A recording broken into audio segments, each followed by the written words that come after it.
All right, hey guys, welcome to the video. If you're new here, my name's Curtis, and today we're gonna be talking about fragrances that are kind of on their last leg. And what I mean by that, spring is right around the corner. So the fragrances that I'm gonna show you today are fragrances that I typically reach for in the colder weather, the fall and the winter. So since spring is so close, I'm gonna be trying to get my last wearings in of these fragrances until the next fall and winter roll around. So if you're curious to hear my thoughts and opinions on these fragrances, then let's go. First up, from the house of Sarah Baker, we have Gold Spot.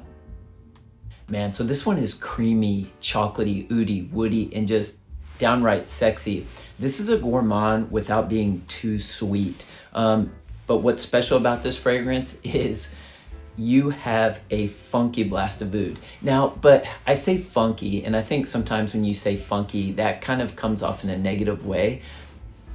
This has nothing negative about it. This is a gorgeous fragrance with a lot of depth and character, and that funkiness that the oud brings almost kind of helps to balance out the sweetness in a way.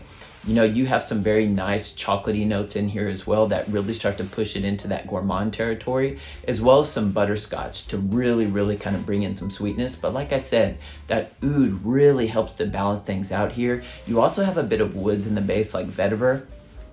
But yeah, so it brings just a very slight earthiness to this fragrance. And there is, upon initial spray, you definitely get kind of like a greenness, and there's a bit of cypriol in here, and I can definitely pick up on that. But man, it's blended together quite well. And this one was perfumed by Chris Maurice. He does such a phenomenal work with gourmand fragrances. And so this fragrance right here, Gold Spot, is a fragrance that pushes into that gourmand territory. And it is gourmand. But like I said before, it's not overly sweet or sickeningly sweet. It's an absolutely gorgeous wear, and this is definitely an underrated fragrance in my opinion. I think the house of Sarah Baker is an underrated house, and it's a house that I definitely want to dive into a bit more. I do have 3 of her other fragrances, but yeah, Gold Spot is definitely one of my favorites. So if you can, get yourself a sample of Gold Spot by Sarah Baker. Next up, from the house of Jeroboam, we have Insulo. Man, vanilla, jasmine, and musk. That's basically what you get here. This is a spicy experience with a heavy blast of vanilla. You do get a bit of, I guess, powdery and almost kind of boozy effect with this as well. But this is definitely a sweet fragrance, but not sickeningly sweet. I can definitely get into a fragrance like this, hence why it's in my collection and I love it. But yeah, this is a great one from the house of Jeroboam. And if you're not familiar with Jeroboam, they are the sister company of Javoy. And so they kind of sit in the shadows of Javoy. But Jeroboam is a very underrated house in my opinion. I have about 6 or 7 fragrances from them, and they are all just bangers. 30 ml extrait de parfums is what they push out. And yeah, great performers and just beautiful fragrances in general.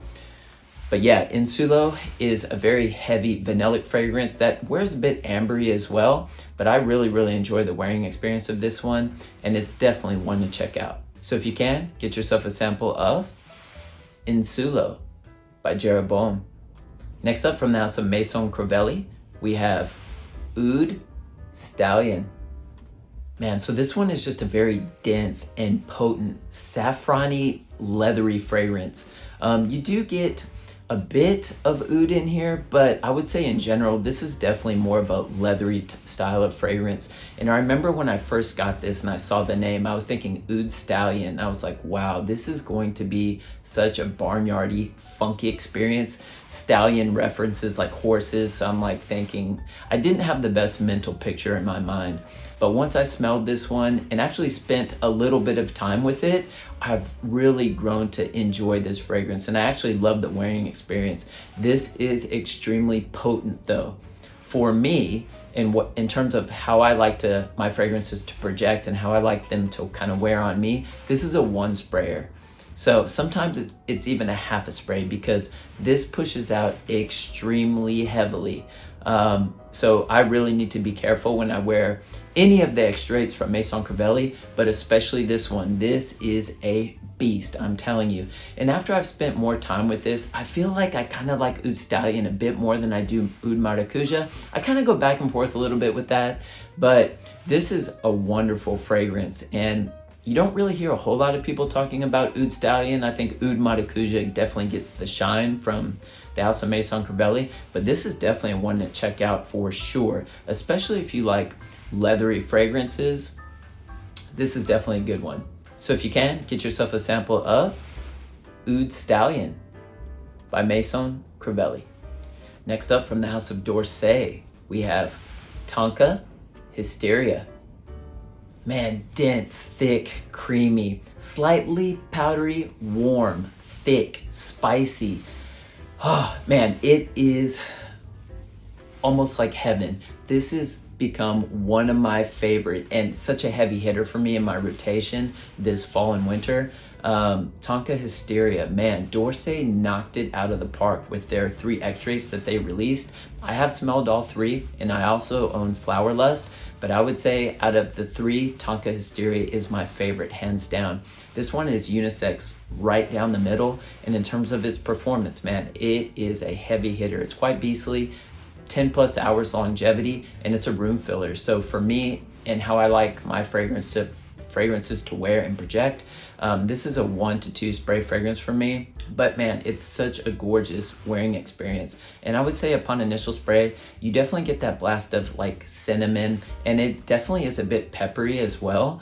And then once you start to push into the dry down, you get like that benzoin and that vanilla that start to push forward. And it does wear slightly ambery as well.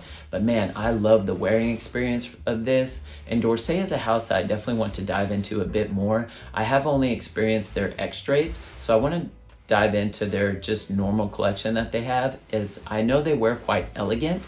And you know, they're not necessarily beast mode performers, and I'm not necessarily looking for beast mode fragrances all the time, or I'm going by smell first. And so I'm quite intrigued with the house, and I want to explore them a bit more.